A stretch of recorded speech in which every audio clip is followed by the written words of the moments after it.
Mindfulness, meditation, breathing exercises सब कुछ try कर लिया बट स्ट्रेस कम ही नहीं हो रहा। तो आज मैं आपको कुछ अजीब, वियर्ड, अनकन्वेंशनल तरीके बताऊंगी आपका day to day stress control करने के लिए। सबसे पहला है ऑडियो डायरी। अब ये क्या है? बेसिकली आपको अपने फोन का रिकॉर्डर ऑन करना है और जो कुछ फील कर रहे हैं, स्ट्रेस, दिन की परेशानियां, जो भी इमोशंस हैं, किसी के साथ लड़ाई हो गई, मन में कुछ डाउट्स हैं, सब कुछ बोलते रहिए और रिकॉर्ड करिए।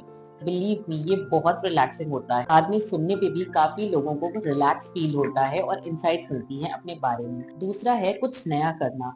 Simple, it can be something जैसे कि मैं लेफ्ट हैंडर हूँ और मेरे लिए राइट हैंड से लिखना बिल्कुल नया है। या फिर कोई ऐसा गेम खेलना जो कभी नहीं खेलना। जिन लोगों ने डांस नहीं करा वो डांस कर सकते हैं, इवन बाथरूम सिंगिंग कर सकते हैं। तीसरा, अपनी आंखें बंद करिए और सोचिए एक ऐसी जगह, साथ में ऐसे लोग हैं जिनके साथ आप बहुत अच्छा, बहुत रिलैक्स्ड फील करती हैं एंड ये कुछ देर तक करिए। टू लेटर लिस्ट क्रिएट करना। कभी कभी ना हमें लगता है कि हर चीज इंपॉर्टेंट है और इसकी वजह से ना हमारी परेशानी, स्ट्रेस, चिंता बढ़ जाती है। तो जब हम to do letter list create करते हैं तो हम समझ पाते हैं कि कौन से ऐसे काम है जो वाकई इम्पोर्टेंट है और कौन से ऐसे काम हम सिर्फ मन में सोच के उनको इम्पोर्टेंस दे रहे हैं। फॉर एग्जाम्पल, अगर आपको 10 काम करने हैं, जब आप टू डू लेटर लिस्ट बनाएंगे तो रियलाइज करेंगे कि उनमें से 5 ही बहुत इंपॉर्टेंट है और 5 आप बाद में भी कर सकते हैं और उससे स्ट्रेस का लेवल कम होगा। एक और बहुत इंपॉर्टेंट चीज है डूम स्क्रोलिंग को बंद करना। क्या होता है ना, जब हम परेशान होते हैं तो कुछ समझ नहीं आता और फोन उठाते हैं और फोन पे आंख बंद करके जो सामने आता है वो देखने लगते हैं, रील्स, शॉर्ट्स, और उसमें कभी कभी बहुत ही खराब,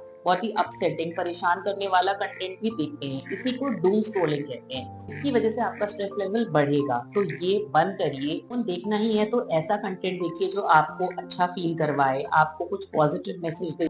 इनका कुछ टाइम ये जरूर सोचने में निकालिए कि आपके पास क्या अच्छा है, आपकी लाइफ में पिछले साल से इस साल में क्या अच्छा हुआ है, क्या क्या नई चीजें हुई हैं जो आपके लिए फॉर द बेटर हुई हैं। इसको ग्रैटिट्यूड प्रैक्टिस करना कहते हैं और ये आपके स्ट्रेस लेवल्स को, आपकी परेशानी को कम करने में बहुत हेल्प करती है। कहते हैं जब जगह बदलती है तो मन भी बदल जाता है, तो इसलिए अपना कुछ टाइम जरूर बाहर निकालिए, नेचर को एंजॉय करिए, वॉक करिए और बहुत इंपॉर्टेंट है कि वो टाइम मोबाइल फोन्स या स्क्रीन का यूज मत करिए। लास्टली देखिए, जिंदगी है तो ऊंच नीच, अप्स एंड डाउन्स चलते ही रहते हैं, पर ये याद रखिए कि आजकल की मेजोरिटी ऑफ बीमारियां जो है वो हमारे परेशानियां, स्ट्रेस लेवल्स के बढ़ने की वजह से हैं।